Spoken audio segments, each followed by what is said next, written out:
জুলাই আন্দোলনে দেয়ালে দেয়ালে শুধু সাম্য নয়, স্পষ্ট হয়ে উঠেছিল নারীর অধিকার, ধর্ম, বর্ণ আর নিরপেক্ষতার কথা। যে কথা শোনেনি এই সমাজ, গুরুত্ব দেয়নি রাষ্ট্র। জুলাই আন্দোলনের দেয়ালে আঁকা গ্রাফিতি নিয়ে শাহরিয়ার বাঁধনের বিশেষ প্রতিবেদন।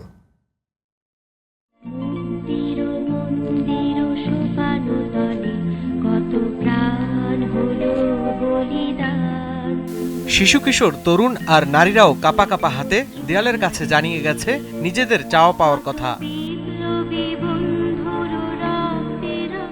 রং বেরঙের প্রতিবাদ আর আক্ষেপের পুরোটাই যেন দেয়াল জুড়ে। বছর পেরিয়ে কতটুকুই বা স্পষ্ট আছে সেই প্রতিচ্ছবিগুলো, নাকি আবারও স্বার্থ আর বিবেক বিবর্জিত হয়ে মুছে যাবে সেই ছবি।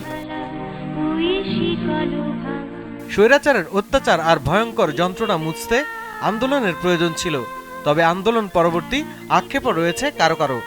আন্দোলন তো দরকার ছিল, কিসের জন্য? শেখ হাসিনা কিংবা আওয়ামী লীগের লোকজন অনেক বেড়ে গেছিল, মানে মানুষ কথা বলতে পারতো না। আমরা এখন পাইতেছি কি, সবাই তো সবার স্বার্থের জন্যই করছি, কে না করতেছে। হাসিনা খারাপ ছিল, তারা বিতরণ করেছেন।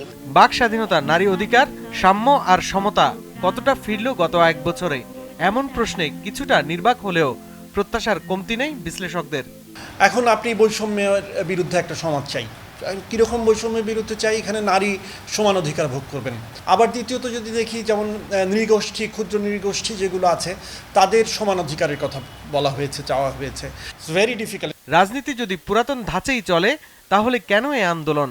কেনই বা হাজার প্রাণের বলিদান? এমন প্রশ্নেও আশার বাঁধ ভাঙে। যে রাজনীতি সেই পুরাতন ধাঁচেই চলছে। রাজনৈতিক হানাহানি, সংঘাত, সহিংসতা মুক্ত একটি বাংলাদেশ হবে 5ই আগস্টের পরে, কিন্তু এর যখন বাস্তব উপস্থিতি মানুষ খুঁজে পায় না, তখন মানুষ নানাভাবে আশাহত হবে, মানুষ নানাভাবে মর্মাহত হবে।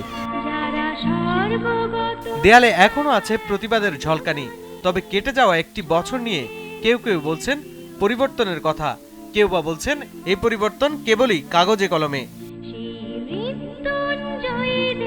শাহরিয়ার বাঁধন, জিটিভি নিউজ, ঢাকা।